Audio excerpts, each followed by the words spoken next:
هانتوما الطبيعة تبارك الله. هنا كنتواجدو في سيدي بوعثمان. شوفوا الطبيعة.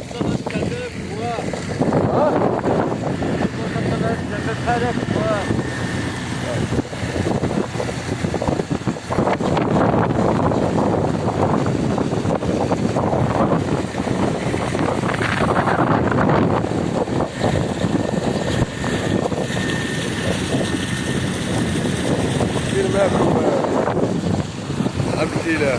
شتيه عبد الإله.